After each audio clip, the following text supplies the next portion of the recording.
Namaste. Greetings and peace and love, everybody. My name is Ram Hotep, broadcasting on behalf of 13scienceastrology.com. Thank you guys for listening and thank you guys for watching. On this particular episode, Brother Ra is going to get a little bit scientific. I'm going to attempt to marry a few things that I was researching from the secular scientific arena into some metaphysical principles to teach and offer you guys. I was researching a scientist by the name of Eric Dollar, and I want to send a shout out to him because a lot of his scientific research is going to be the basis of this particular video. And when you start to research Eric Dollar, he has some very fascinating concepts. He got a lot of his research through Nikola Tesla and from researching Nikola Tesla's work. And for those of you that don't know, Nikola Tesla was dealing with wireless technology, like way back in his day and time. I think back in the 20s or 30s, he was already dealing with wireless technology amongst other things. And Nikola Tesla invented a lot of different things in science. I mean, he's pretty much like, I guess, the big time occultist / scientist in the scientific world or whatever. He invented or helped to bring out the A-bomb and just a lot of different stuff. And most people that study Nikola Tesla know that he said that he was in contact with beings and he was in contact with ETs. And this is how he got a lot of his information. When you start to study Nikola Tesla, you'll find out he was definitely into the occult. So this is why I study a lot of science, because, I mean, the occult and science, to me, go hand in hand. We wouldn't have science if it wasn't for the occult. And getting back to Eric Dollar. So Eric Dollar, he's a modern scientist. He's still alive now. And I haven't researched all his work. I don't know a lot about him. I'm not necessarily promoting him or anything like that, so I don't want people to think like this is some type of promotional video, because it's not. Basically, I'm just a guy. I really like science, and I'm an astrologer, so when I stumble upon things that are interesting, it's my duty to offer it to you guys. And one thing that he was pointing out is, amongst other things, is that the sun is not a ball, like a chunk, like a big old chunk that's on fire. Like most people, when they think about the sun, they think when they go outer space. You even see pictures like this drawn by different people. You see a big, like a rock, and it's on fire. And most people think that's how the sun works. The reason why the sun burns is because it's burning from like a mass, and it needs something to keep the fusion going. No. This is not what the sun is. The sun is, for one thing, is more like a ring, like the Lord of the Rings. See, when people start talking about the Lord of the Rings, what were they really talking about? Were they talking about a person that not only knew the sun was a ring, but had mastery over it? Just something to think about. So the sun is a ring, and it's a generator. It doesn't run off of fusion or fission, meaning that it doesn't run off of the concept of destruction. See, some things, there's two ways that things operate in the universe. Some things operate through a process of creation, like to create, and then other things operate off of cycles of consumption, or what's called destruction. And when most people think about the sun, we think about it from how a fire burns here. In order for us to make fire burn here, there needs to be something consumed constantly in order for this fire to burn.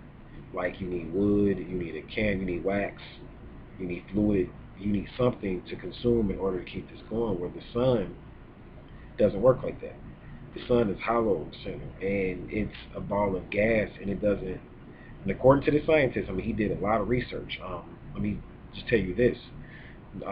He was given some equipment from RCA, and this was when he was like 16 or 17 years old, and during 1980, there was a planetary alignment in October, and RCA gave him this equipment so that he can begin to observe the effect that the sun has over the planets. So this is how he got into this. And once he started looking into it, what he found out was that the sun was not a rock, it was not solid, it's hollow. And it's the gases in the center that create the fire. Very key. Or the light. It's not even fire, or the radiation. Because that's what it really is, radiation. And it's the gases that create this radiation. And this radiation is decay. And this radiation is responsible and was responsible for creating the planets, because all planets were created by the sun. The sun is a creator. Just like Leo is a creative type of sign, well, the sun is a creator. So the sun creates, it doesn't operate off of destruction, and that's very key because not only does it validate astrology, because like we already talked about how Leo is a creator, and what I'm saying, anybody that read about Leos know that that's one of their themes. So not only does it validate astrology, but it shows that the universe doesn't operate off of destroying the way we operate on Earth. And it really shows you that the way we operate on Earth is basically against the way things function in the universe. And when you get into this, it's going to get deep with her, because when you get into this, you're going to find out the sun dictates this, though, actually. The sun is the reason why things are the way they are.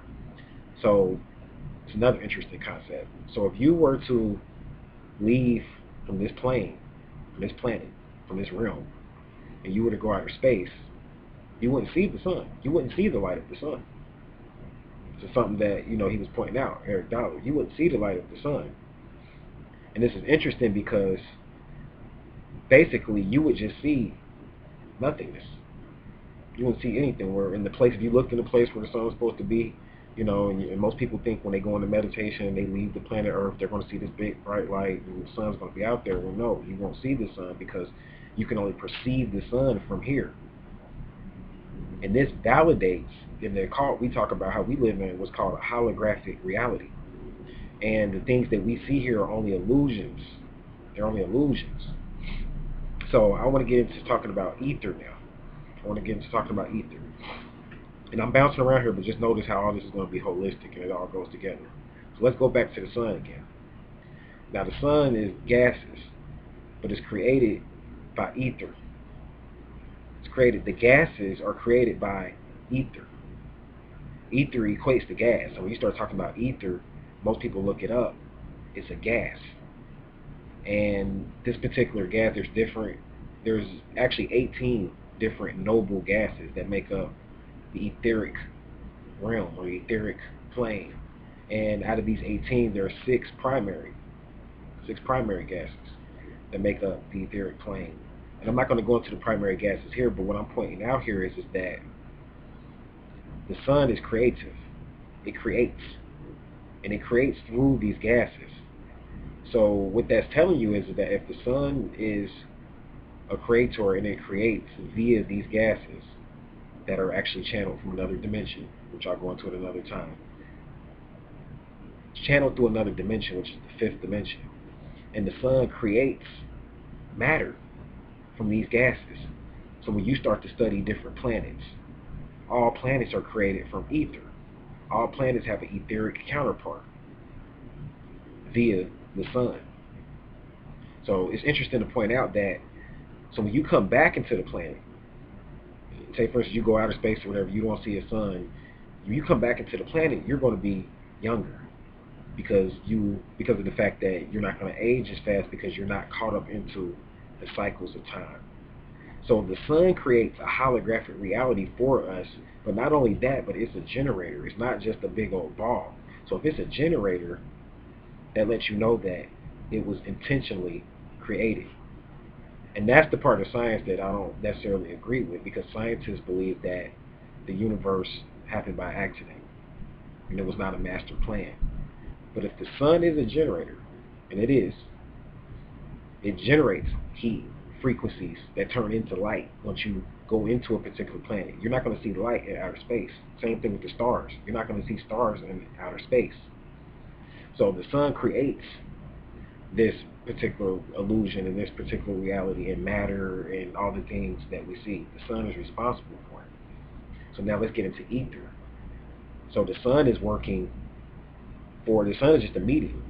And the sun is working for another realm because our sun is connected and is generating chi or energy from another realm, fifth dimensional reality, actually in Pleiades, because our sun is connected to the Pleiades star constellation.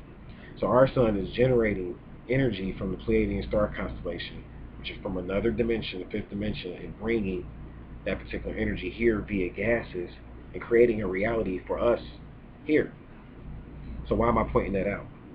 I'm pointing that out because this is how astrology works. Um, the scientist that I'm telling you about, Eric Dollar, he studied. He said this himself. He had to study radio astrology so that he could find out the communication that the planets in the relationship, not only just the communication, but the relationship that different planets have with the sun at different times. And what he found out was that when a planet goes into retrograde, that creates a different frequency. That creates like a red frequency. When a particular planet is trining another planet, that creates a frequency or communication. Scientists have measured these things through some equipment that RCA gave them. So what I'm pointing out here is that astrology is real, because if frequencies are being emitted from the sun, that means there's communication, because frequency is the basis of communication. And not only that, the sun creates ions. It creates an ionosphere. I don't think I'm saying that correctly, but an ionosphere, I-O-N sphere. And I know I'm not good with all these words, whatever, but just bear with me. So this ionosphere basically is created via this solar flux, and pretty much this creates an electric field around our planet. It creates an electric field around our planet, and this can actually help beings to communicate telepathically and send out thoughts to each other, not only on the planet, but outside and into other planets. When you start to study the relationship that the Earth has with different planets at different times, like the Earth is moving, and the Earth may trine a particular planet at one time, and then it may square another planet at a different time. This is communication. So what happens is that if you want to communicate with entities, say for instance on Jupiter, you want to communicate with the energy on Jupiter, you wait until the Earth has a good relationship and is communicating positively with Jupiter. And you can send out communications. Not only that, but you can send out communications even to higher realms, even all the way going up into the sun. Because what I'm showing you is that this is nothing but a communication network. That's all the solar system is. It's just a communication network, a wireless communication network that's actually based off of ether and gas. And the only way for you to communicate on this level is to communicate through the etheric realm. So you can do this through meditation, which is one of the great ways to do this. But what I'm basically pointing out here is that the the way we look at energy is not really the way energy works. The most potent type of energy is really what's called tetionic energy. And tetionic energy moves and travels faster than the speed of light. This is what's called 0-point energy, similar to dark matter energy. They call it dielectric energy. This is what Eric Dollar called it. And basically I'm pointing all this out because this particular energy is what we have to learn how to tap into so that we can learn how to communicate on these different realms. Because this energy is available to us right and stored here right on this planet via the sun. And this is the same energy that's on different planets. Like the same energy, it just goes back. I mean, you can constantly trace yourself back, and you can begin to communicate with your higher self, which is actually in another dimension. And that's what I'm going to go into here. And I know I'm bouncing around a lot, but it'll come together in your mind. If the sun is basically hollow, and you hear me always say that you have a sun in your chest, and I just told you that the sun is a generator, and it's composed of gases. You have gases in your body, and ether is composed of gases. And what am I saying here? Your soul is a generator that's constantly taking in information. So when you start to really study this, you'll wonder, okay, where did I get that idea from? Where did I get that concept from? Because you are a generator, constantly taking in, giving out information, and your soul is a generator. So when you start talking about soul generations, and I'm from this generation, see how it all goes back to the sun? Because the sun is a generator, and you come from the sun, because all matter comes from the sun, be it the gases. So you can study your soul by studying astrology, by studying science, because science and astrology go hand in hand. Your cosmic blueprint is located within your soul. The sun sends out light code transmissions. So you think light is just light, but this gas this ether is a code, like you have E2, E10, E12. These are light code transmissions, and there's different type of ethers. So when you're meditating, sometimes you'll see the blue gases. And those of you that meditate know what I'm talking about. Sometimes you'll see the red gases. Sometimes you'll see the green gases. So this is like krypton, argon. These are different gases that manifest in different colors. So I'm saying all that to say that when you're tapping into that, you're tapping into the realm of the illusions. This is how things are created. So you have the ability to connect with the sun and create your reality via your soul, via your sun sign, during different transits, of course, during different times when your sun or your soul is communicating positively with the sun. You can create via the sun. And you might be asking, so when would I know, like, when it's a good time for my soul to be able to communicate with the sun so I can be able to manifest through the generator? Because that's what I'm trying to get you to connect back to the source, the generator. It's all based on electricity. So if you want to connect back to the source, you have to wait until there's a good relationship. And the way to know that there's a good relationship, you have to wait until times where your sun sign will be trining the transiting sun. It's that simple. Because your sun sign was created here on this planet. So your sun sign marks a time when basically you and the sun had a particular relationship. And that particular code is locked into your soul, your star blueprint, if you want to call it that. So basically what I'm pointing out here is that you have to begin to learn how to connect back to the source so that you can begin to change your reality, so that you can begin to know what's going to happen, because you're studying the cycles of time, which is basically the cycles of light code transmissions. And you change your reality by knowing what's going to happen in the future, by doing what you need to do now. So it can get really deep. It can get really deep. Our sun is connected, like I said, to the Pleiadian star constellation. So what that should tell the person is that there's even a possibility that higher beings could be influencing us.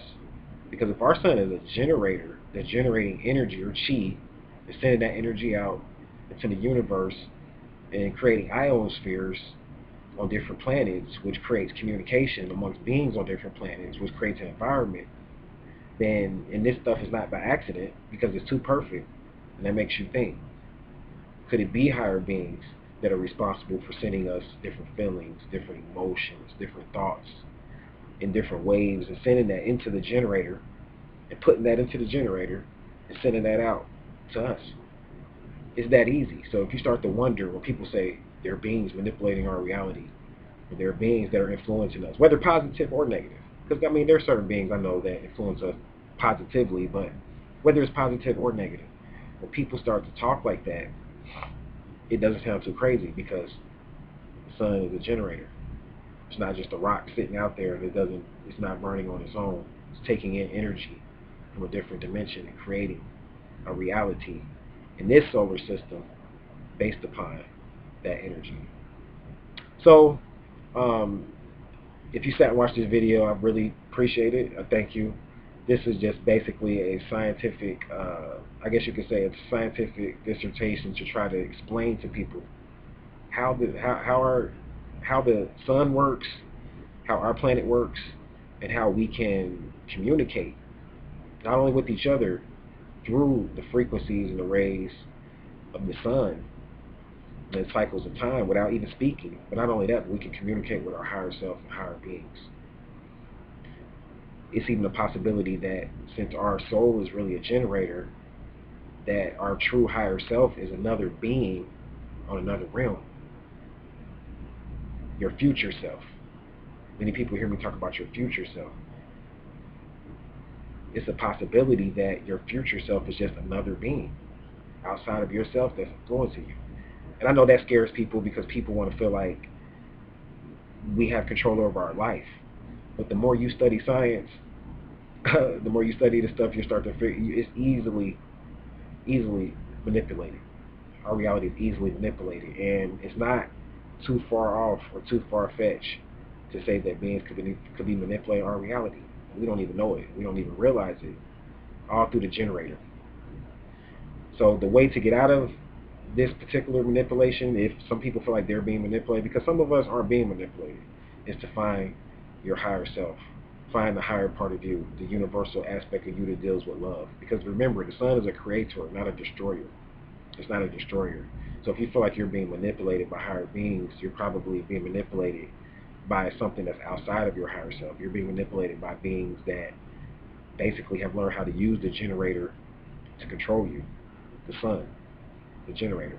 They're using that to control you. So that's basically like what's going on or whatever. If you feel like you're being manipulated, I mean, your higher self does not have a interest in manipulating you. So I don't want you to be scared to encounter your higher self. I'm just saying that it's a possibility that your higher self could be a being in another reality, a future reality. Because really, there is no future, if you really think about it. Because if you think about what I'm saying, there really is no time, because time only exists when you get into the realm of the earth and the cycles of light and the cycles of time, and you start to deal with the codes and the transmissions. That's when you begin to deal with the matrix and future, past, and present. All of that only takes place here. So really, if you want to access your higher self, you have to go into another time. We can call this the future, but it's really a whole other realm. Your higher self exists on another realm, and that realm doesn't deal with time because it's 5D. 5D is not based on time. This is based on the state of being. 5D is based on the state of being. 4D is based on the plane of force, creating things from the plane of force, like storms are created in 4D. 5D is the state of being. So in order for you to contact your higher self, you have to contact and get into that state of being through connecting through the generator, though. Still got to connect through the generator in order to go and contact the higher self, because if you don't connect with the generator, you'll be stuck. This is why we always come back into what's called reincarnation in the cycles, is because the reptilians, this is the best kept secret. They're not teaching us that the sun is a generator. They've been keeping this from us for so long, and they've been knowing this since the 1980s, and I'm just finding it out. And I don't hear too many people talking about it because most people aren't going to believe it, or if they do, it's going to be too far out, but it's a generator, and it's creating realities for us, and the only way to get out of these realities and get out of the cycle is to go back to the source, or go back through the source and to connect with the higher self, which is in another dimension, whether that's Pleiades, some people's higher self may be on Sirius, to connect with what's called the oversoul. So you have the soul, but the soul is just a generator. It's generating information, converting that information into experiences. So if you want to connect back to the deeper realms and the higher realms, you got to go through the generator and go into and connect with the higher self, and the higher self will tell you the future, and tell you about the cycles. This is what Thoth was teaching when he told you about laying your body down and meditating and laying your body down up under 0 point. He was telling you how to connect with that tetionic energy.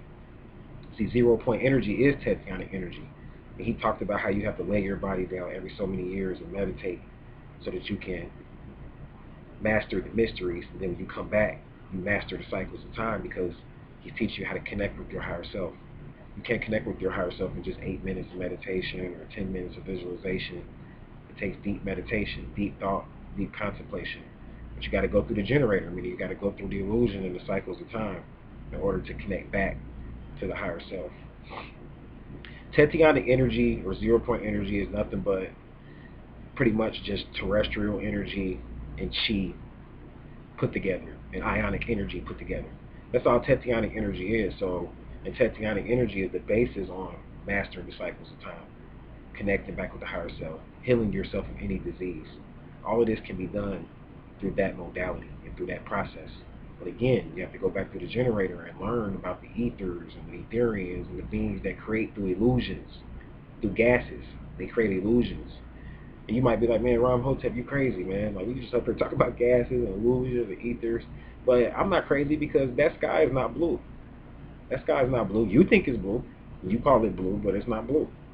It's just the gases. See, the gases make all kind of illusions. The stars aren't out there. You can't see them when you go out of space. They aren't out there. The planets are out there. The stars aren't out there. The sun isn't even out there the way you think it is. It's an illusion.